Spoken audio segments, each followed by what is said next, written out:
पिछले वीडियो में मैंने आपको 150 क्वेश्चन तक करा दिया था। ये हमारा वर्क का पार्ट थर्ड होने वाला है, ठीक है। तो हम लोग 151 क्वेश्चन देखते हैं। तो ये हमारा लास्ट सीरीज होगा वर्क का। इसके बाद जो नेक्स्ट टॉपिक होगा उसका हम लोग डिस्कशन करेंगे, ठीक है। तो 151 कहता है कि someone travel 50 kilometre distance with a fixed force 500 Newton. तो पूछता है वर्क डन क्या होगा। तो आप बताइए इसमें कि आपका डिस्टेंस दे दिया है और न्यूटन दे दिया है, यानी फोर्स दे दिया है। फोर्स इज इक्वल टू हो गया mg और आपका डिस्टेंस दे दिया है, ठीक है। तो अब क्या है, इसमें वर्क पूछ रहा है, तो ये आपका क्या हो गया डिस्टेंस। तो फोर्स इनटू डिस्प्लेसमेंट का फॉर्मूला लगा सकते हैं, ठीक है। अब मेरे दिमाग में आ रहा था कि mgh लगा दे, तो हाइट का तो कुछ दिया नहीं, ये तो डिस्टेंस दे रहा है कि कोई आदमी है जो आपका 15 किलोमीटर ट्रेवल किया, तो डिस्प्लेसमेंट तो कर लिया। लेकिन ये जो डिस्प्लेसमेंट कब कैरी किया, जब उस पर फोर्स लगा आपका 500 न्यूटन का, कंटिन्यू लगता रहा। तो फोर्स इंटू डिस्प्लेसमेंट हो गया आपका ये आंसर। नेक्स्ट आपका कहता है कि which of the following has magnitude and no direction. तो आपका कौन सा हो जाएगा, ये हो जाएगा वर्क, कि work is a scalar quantity which has only magnitude no direction. Okay. Next कहता है कि horizontal force 10 newton displace an object of 5 kilogram to a distance of 2 metre in the direction of force. तो कहता है what will be the work done by the object. तो work done पूछ रहा है इसमें, ठीक है ना। तो अब दिया क्या क्या है ये देखेंगे। फोर्स दे दिया है 10 न्यूटन, ठीक। और ऑब्जेक्ट 5 किलोग्राम मास दे दिया है, ठीक है, 5 किलोग्राम। और डिस्टेंस दे दिया है 2 मीटर, ठीक है ना। तो वर्क डन पूछ रहा है इसमें। तो work done force into displacement ऊपर ही हम लोग पढ़े हैं। तो फोर्स इतना हो गया और डिस्प्लेसमेंट हो गया 2 मीटर, यानी 20 जूल का आंसर हो जाएगा। तो अब कहेंगे कि डाटा तो दिया हुआ है कुछ और, तो हर डाटा यूजफुल नहीं होता है, ठीक है। अब ये जो दिया है ना 5 किलोग्राम, तो इसका कोई यूज नहीं है, ठीक है। तो आपको यही ध्यान देना है, क्वेश्चन में दिया क्या है, कौन सा यूज का है। Force into displacement in the direction of force, तो ये हो जाएगा एफ इंटू डी। तो यहाँ से एफ हो गया 10 न्यूटन, डी हो गया आपका 2 मीटर। तो we have to use two given two options and we have to solve out. Okay. Next है आपका 154। ये कहता है कि what is the amount of work done when an object moves under a force of 10 newton at a distance of 10 metre in the direction of force, ठीक है ना। What is the amount of work done when an object moves under a force of 10 newton at a distance of 10 metre in the direction of force. तो यहाँ से आपका D दिया हुआ है, एफ दिया हुआ है, तो यहाँ से वर्क हो जाएगा एफ इंटू डी, तो 10 इंटू 10 हो जाएगा 100 जूल, ठीक है। फिर कह रहा है आपका कि force of 50 newton displace an object in 10 metre. तो कहता है what will be the work done by the force, ठीक है ना। तो फोर्स दिया है 50 न्यूटन और आपका जो है आपका डिस्प्लेस डिस्टेंस दे दिया है, ठीक है। तो सेम आप देख सकते हैं कितना रिपीटेड क्वेश्चन है इस टाइप के क्वेश्चन पर। फोर्स इंटू डिस्प्लेसमेंट का फॉर्मूला रखिए, आप वर्क फाइंड आउट कर लीजिए। कहीं आपका वर्क दे दिया, फोर्स दे दिया, डिस्प्लेसमेंट निकाल लीजिए। कहीं डिस्प्लेसमेंट दे दिया, वर्क दे दिया, फोर्स निकाल लीजिए। तो देख सकते हैं। एट एंड आपको बताऊंगा समरी में कितने टाइप के इसमें फॉर्मूला यूज हुए हैं, ठीक है। आगे है आपका 156 कि if an object not moving after applying a force then we can say that. Already हमने बताया है 3 तरह का वर्क। सेम डायरेक्शन में अगर होता है आपका displacement, that is positive work. अगर वही अगर अपोजिट डायरेक्शन में अगर होता है आपका, दैट इज नेगेटिव। अगर वही फोर्स लगाया और किसी तरह का मूवमेंट नहीं हो गया, ये आपका फिक्स्ड पोजीशन हो गया, तो क्या हो गया यहाँ जीरो। तो यही इसी कंडीशन को इसमें यूज किया गया है कि आप अप्लाइंग ए फोर्स कर रहे हैं लेकिन ऑब्जेक्ट जो है मूव नहीं कर रहा है। तो अब क्या होगा वर्क डन यहाँ, तो आपका डी हो जाएगा, any work done not done, ठीक है। कि if an object not moving after applying a force then we can say that work done on an object will be zero। Displacement आपका zero हो गया, work done force into displacement, यहाँ work done हो गया आपका zero, ठीक है। 157 कहता है कि if the displacement of an object is zero, अगर डिस्प्लेसमेंट जीरो है then the work done by the applied force. तो डिस्प्लेसमेंट जीरो है तो वर्क डन क्या हो जाएगा आपका, जीरो हो जाएगा, क्योंकि फोर्स इंटू डिस्प्लेसमेंट कोई भी एक चीज़ जीरो होता है, यानी फाइनली आपका रिजल्टेंट जीरो हो जाएगा, ठीक है। तो if the displacement of an object is zero, then the work done will be zero। If applied a force on an object is zero, then the work done on an object will be zero, such as if a person pushes a wall that wall remain stationery, तो same बात हो गया, वही बात। तो इसीलिए मैं इस बुक को प्रेफर करता हूँ। मतलब इस बुक को आप बना लेंगे ना तो आपको एक तो बोरियत फील नहीं होगा और दूसरा आपको याद हो जाएगी चीज़ें। इससे बाहर हमें नहीं लगता कहीं पूछा जाएगा या पूछा गया होगा। बाकी आप अपना अपना देख लेंगे। विच of the following is not a characteristic of work, इसमें कौन सा है कैरेक्टरिस्टिक वर्क का नहीं है। तो वर्क है द डायरेक्शन, ठीक है। For doing work it is necessary to apply a force on an object, अगर वर्क करना है तो फोर्स अप्लाई करना जरूरी है, ठीक है। तो ये तो आपका जो है कि सही है, लेकिन नोट पूछ रहा है, ठीक है। वर्क हैज ओनली मैग्नीट्यूड, बिल्कुल वर्क स्केलर क्वांटिटी है, इतना हमें पता है, तो केवल मैग्नीट्यूड होगा, डायरेक्शन होगा नहीं, तो ये आपका नहीं होने वाला है, ठीक है। For work done there should be a displacement of an object, work done होना चाहिए तो फोर्स और डिस्प्लेसमेंट दोनों का होना जरूरी है, इधर पॉजिटिव और negative work done, otherwise zero हो जाएगा, ठीक है। तो work is a scalar quantity so it has only magnitude not direction. आगे कहता है कि bus run with a force of 4000 newton, the work done by a bus is 2000 joule, तो what is the distance covered. तो इसको क्या करना है, आपको बताया था फोर्स इनटू डिस्प्लेसमेंट।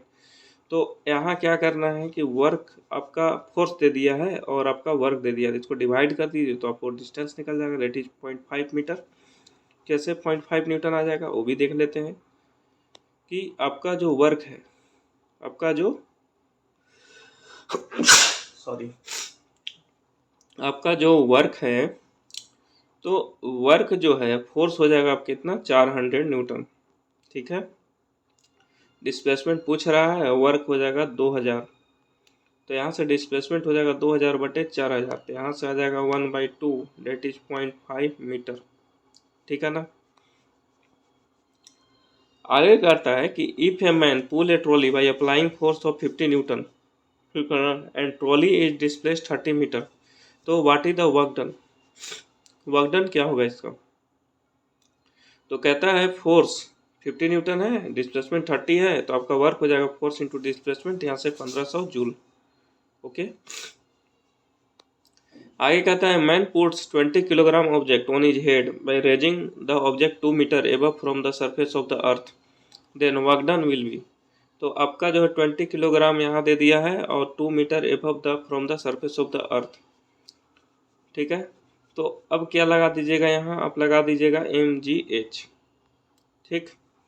तो mgh लगा दीजिएगा 20 इंटू 2 इंटू 10। अगर g का वैल्यू, ध्यान रखिए, अगर g का वैल्यू दिया हुआ है, देगा जब भी तो 9.8 या 10 लिख के देगा, तो उसी को लेना है।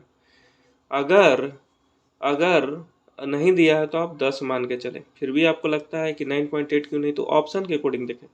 अगर ऑप्शन पॉइंट में है तो 9.8 को लें, अगर ऑप्शन फुल्ली होल इंटीजर में है तो आप उसको 10 लें, ठीक है। तो पोटेंशियल एनर्जी ऑफ ऑब्जेक्ट लग गया आपका 20 10 टू 400 जूल। अगला है 162 कि man put 30 kilogram object on his head by raising the object 1.5 metre above from the surface of earth, the work done will be. तो वर्क डन क्या हो जाएगा कि work done by an object is equal to the potential energy stored in an object, तो work done by an object equal to हो जाएगा potential energy of the object, W equal to हो जाएगा mgh। यहाँ से m हो गया 30 kilogram, g हो गया 10 मीटर पर सेकेंड स्क्वायर और h हो गया 1.5 मीटर, तो 10 13 1.5, यहाँ से हो जाएगा 195 जूल। नेक्स्ट आपका कहता है कि boy hold 4 kilogram school bag for 30 second, ठीक है ना। मानते हैं लड़का है, ये बैग को होल्ड किया है 30 सेकेंड के लिए, कहता है work done by him will be in joule. तो अब होल्ड किया है ना इसको, तो यहाँ डिस्प्लेसमेंट हो गया आपका 0, ठीक है। तो नेटवर्क हो जाएगा आपका 0। अब दिमाग में आएगा कि mgh क्यों नहीं लगाएंगे, तो mgh लगाइएगा कब, जब हाइट आपका दिया हो, हाइट तो दिया नहीं है, ठीक है ना। तो ये हो गया आपका। कहता है if the boy hold a bag 4 kilogram for 30 second, the force exerted by bag will be mg, ठीक है। फोर्स तो निकल जाएगा mg, ठीक है। The boy hold the force for 30 second, the work done is 0 because displacement 0 हो गया, ठीक है। नेक्स्ट है आपका 164 कि work can only be done when are present, तो फोर्स होना बहुत जरूरी है, फर्स्ट कंपलसरी फोर्स, ठीक है। डिस्प्लेसमेंट नहीं होगा तो 0 हो जाएगा, डिस्प्लेसमेंट अपोजिट डायरेक्शन होगा, नेगेटिव वर्क होगा, लेकिन होगा तो लेकिन फोर्स ही नहीं रहेगा तो वर्क कैसे होगा, ठीक है। जीरो भी होने के लिए फोर्स होना जरूरी है। Energy is the ability to do work. Energy क्या होता है, ability to do work. Energy is a conserved quantity and the law of conservation of energy state that energy can neither be created nor be destroyed but can only be converted from one form to another. Work energy has same SI unit joule, ठीक है। Work energy are a scalar quantity. फिर कहता है विच of the following is not an example of work done, ठीक है ना। तो man pushing against the wall, ठीक है, not an example of work done, कौन वर्क डन का एग्जाम्पल नहीं है, ठीक है। Man pushing against the wall, कोई वॉल है उसके अगेंस्ट पुश कर रहा है। ट्रॉली मूव कर रहा है तो वर्क डन हो रहा है। Applied force an object in the direction, ये भी हो रहा है positive work. Raise the book to the some height, मतलब उठाया गया तो ये भी हो रहा है। MGH इसमें लग जाएगा, इसमें FS cos थीटा लग जाएगा। और trolley move when the boy pushes, तो इसमें भी FS cos थीटा लग जाएगा। Man pushes against the wall, ठीक है, तो इसमें क्या हो रहा है, जीरो वर्क डन हो रहा है, ठीक है। नोट एन एग्जाम्पल, तो ये आपका नहीं होगा ए नंबर। तो work is said to be done when the body displace, ये इंपॉर्टेंट है, displace from its initial position when the force is applied, because work done आपका जो है फोर्स इनटू डिस्प्लेसमेंट। तो अब क्या है, here in the case the wall does not displace from its initial position even through the force is applied, and since here displacement is zero, so work done said to be zero, okay। Next कहता है कि when the direction of the force applied and the direction of movement of the object are perpendicular to each other, अब perpendicular आ गया तो इसमें तो zero हो जाएगा, क्यों, cos 90 होता है जीरो, cos 180 होता है -1, cos जीरो होता है आपका 1, ठीक है। ये डाटा 3 याद होना चाहिए इस केस में। कौन सा, cos जीरो हो गया आपका 1, कोस 90 हो गया आपका 0 और कोस 180 जो हो गया दोस्तों -1, ठीक है। तो परपेंडिकुलर आई मीन 90 डिग्री, तो आपका क्या होगा, वर्क डन 0 हो जाएगा, ठीक है। If the direction of the force is perpendicular to the displacement in the direction of the motion of the object, तो थीटा 90 डिग्री है तो FD कोस 90 वर्क डन हो जाएगा 0। आगे है आपका if the work done is negative, ठीक है, then the what will be the angle, तो 180 डिग्री मैंने पहले ही बता दिया। कोस 0 1, कोस 90 0 और कोस 180 -1, तो नेगेटिव है, मतलब इधर अगर आपका फोर्स लगा रहे हैं, डिस्प्लेसमेंट इधर हो रहा है, तो एंगल कितना बन रहा है, ये टोटल ये मिला के 180 डिग्री, ठीक है। तो देख लीजिए, if the angle between the force and displacement 90 degree, तो वर्क डन आपका हो जाएगा 0, ठीक है। अगर डिस्प्लेसमेंट 180 डिग्री है तो -1 वैल्यू हो जाएगा, तो -FD हो जाएगा। नेक्स्ट है आपका कि force of 1625 newton is acting on an object that object move 5 metre in the direction of force, ठीक है। तो FS cos थीटा लग जाएगा, और वो भी क्या होगा, डायरेक्शन ऑफ द फोर्स है, मतलब पॉजिटिव वर्क डन हो रहा है। तो अब ई तो ऑप्शन होगा नहीं, बी पास्कल में है, न्यूटन होगा नहीं, ई होगा नहीं, तो डायरेक्ट ऑप्शन आप बिना सॉल्व किए इसको ले सकते हैं, क्यों, क्योंकि सब में तो 625 ही है। तो वर्क डन का यूनिट क्या होता है, जूल, तो इस पर भी ध्यान दे सकते हैं। कंपटीशन का मतलब यही हुआ, आपको हर एक पॉइंट पे ध्यान देना है, कहाँ टाइम को बचा सकते हैं। नेक्स्ट है आपका 169 की if a person pull the trolley up to the distance of 10 metre with a force of 50 newton, what will be the work done by him, okay. तो सेम कंसेप्ट वही लग जाएगा, FS cos थीटा यानी FD, S या D एक ही चीज़ हो गया, ठीक है। S डिस्प्लेसमेंट भी है, D भी डिस्प्लेसमेंट है, ठीक है। If an object is rotated in a circular path, ऐसे ऐसे रोटेट हो रहा है, what will the work done it, अब यहाँ चला यहीं आ गया, डिस्प्लेसमेंट तो हो गया 0, लेकिन डिस्टेंस तो कवर किया, लेकिन हमें तो डिस्टेंस से मतलब नहीं है, डिस्प्लेसमेंट से मतलब है। डिस्टेंस से मतलब क्या होता है, डिस्प्लेसमेंट मतलब shortest distance between two path, ऐसे चलिए हम नहीं जानते, ये मिनिमम पाथ है, डेट इज डिस्प्लेसमेंट, ठीक है। Displacement is a vector quantity and distance is a scalar quantity. तो अब सर्कुलर है तो आपका 0 हो जाएगा। If an object is rotated in a circular path, तो the work done on it is 0 because displacement in the circular path is 0, ठीक है। आगे कहता है कि when displacement occurs the work done by the force is considered negative. Negative कब होगा, इधर फोर्स लगा रहे हैं, इधर आपका डिस्प्लेसमेंट हो रहा है, ठीक है। तो अब कहता है कि in the opposite direction of the force, कि when the displacement of the body और object is in the opposite direction of the force, the work done by the force is considered negative. When the displacement of the object is the same direction of the force, the work done by the force considered positive, ठीक है। आगे कहता है कि when the displacement of the object is in the perpendicular, तो work done हो जाएगा 0। आप देख सकते हैं कितना अच्छा इसमें दिया एक्सप्लेनेशन। अब ऐसा नहीं कि एक जगह दिया, ऐसा 3-4 जगह दे चुका है। तो मुझे भी पढ़ते पढ़ते ये चीज़ें याद हो गई, तो आपको भी ऐसा ही करना चाहिए, किसी वीडियो पर रिलाई ना करें, खुद को बुक को पढ़े 3-4-5 बार। तो इतना ही था आपका 171 तक का आपका वागडन का क्वेश्चन। इससे बाहर हमें नहीं लगता कि आपको पूछा जाएगा, ठीक है। तो इन शॉर्ट बताता हूँ। पहला हमने वर्क का क्या फॉर्मूला पढ़ा, एफ डी कोस थीटा, ज़्यादा यूज हुआ। दूसरा आपका हुआ एम जी एच, ठीक है। तीसरा हुआ हाफ एम वी स्क्वायर, ठीक है। सबका यूनिट हो गया जूल, ठीक है। तो अब क्वेश्चन आप देख लीजिएगा कहाँ क्या यूज हुआ नहीं हुआ, ठीक है। पहला बात तो ये। दूसरी बात, अगर इधर फोर्स लगा, इधर ही डायरेक्शन है, तो एंगल हो गया आपका 0 डिग्री, तो पॉजिटिव वर्क डन हो गया, ठीक है। इधर फोर्स लगा, इधर नेगेटिव डिस्प्लेसमेंट हुआ, डेट इज आपका एंगल कितना हो गया आपका 180 डिग्री, तो आपका नेगेटिव वर्क डन हुआ, ठीक है।